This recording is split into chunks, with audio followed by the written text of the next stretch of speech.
ამასობაში 24 თებერვალია და გერმანიის არჩევნები იქნება ამ ვიდეოს თემა. ამ ყურებას გააგრძელებთ და ლაიქეთ ვიდეო, გამოიწერეთ ჩემი გვერდი და გააკეთეთ დონაციები.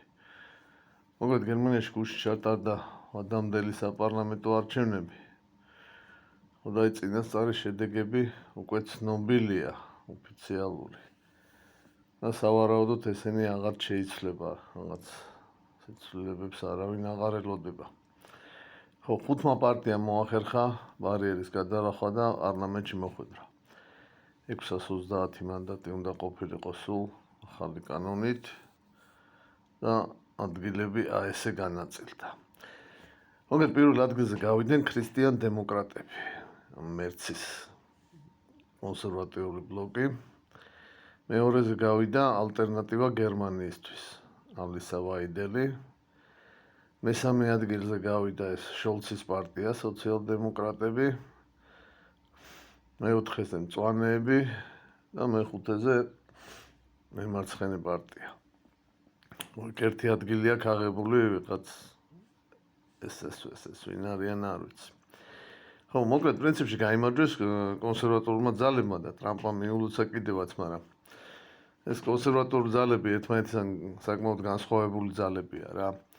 პირველ ადგილზე ვინც გავიდა ეს მერცი არის ომის პარტია, შეიძლება ითქვას და ამათმა ძირითადად გაიმარჯვეს დასავლეთ მიწებზე გერმანიის, ანუ ყოფილი გერმანიის ფედერაციულ რესპუბლიკაში და ეს AfD და ალისა ვაიდელი არ არის ომის პარტია, პირიქით გამოდის იმაზე, რომ რუსეთთან კაი ურთიერთობა, ომი უნდა შეწყდეს, უკრაინის დაფინანსება და რაღაცა, საზღვრები უნდა ჩაიკეტოს, ეს მიგრანტები გავაგდოთ და ასე შემდეგ.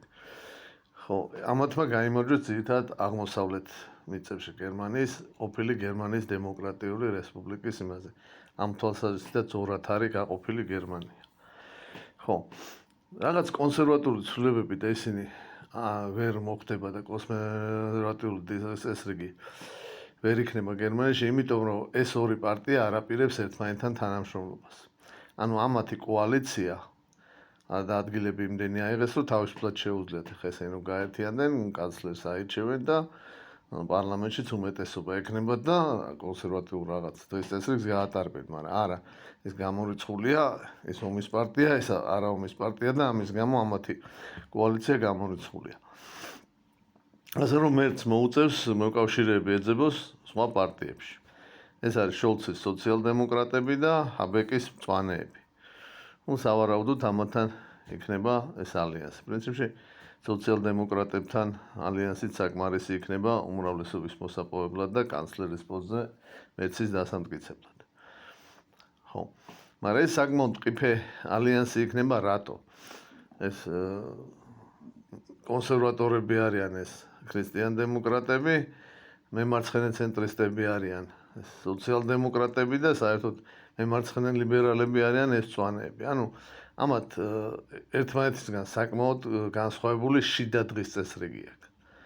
ანუ სამივე ომის პარტია პრინციპში და იმაზე თანხმდებიან, რომ უკრაინის დახმარება, სამხედრო გააგრძელონ და საომარი რიტორიკა აქვს მოკლედ რა და რუსებს უნდა დაეტაკონ და ასე შემდეგ, მაგრამ შიდა საკითხებზე საკმაოდ განსხვავებული დღის წესრიგი აქვს ამათ რა. აი მაგალითად ახლა კონსერვატორული ამ ქრისტიან დემოკრატთა ამორჩეველი იტყობს, რომ გახსენი ქარხანა, სამუშაო ადგილი, მეწარმეობა და რაღაცა, ხო?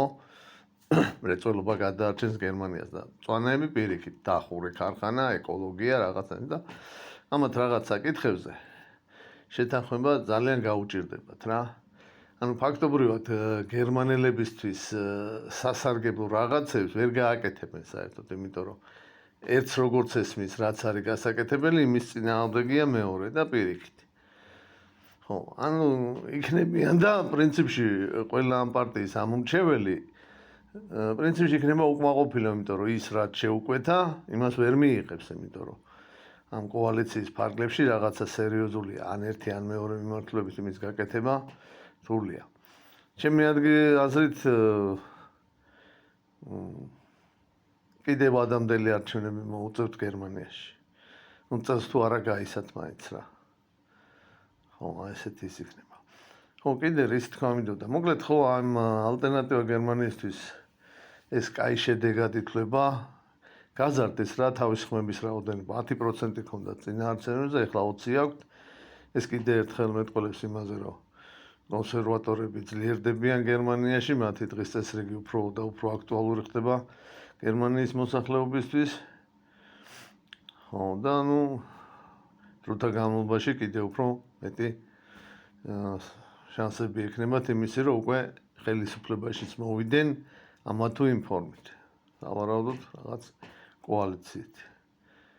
ხო, სამწუხარო იყო, რომ ეს სარა ვაიბერტეს იმას ვერ გადის, ვაგენკნეხტი 4.97% აქვს, 300-ი აკლდება.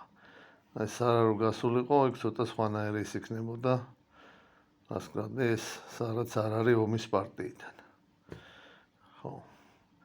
აი ესეთი ინფორმაცია ამ დროისთვის გერმანიის არჩევნებზე. მან მგონია რა მნიშვნელოვნად შეიცვალოს რა. ახლა დაიწყება კონსულტაციები ამ კოალიციის შექმნაზე და რა სახის კოალიცია იქნება, ნახავთ.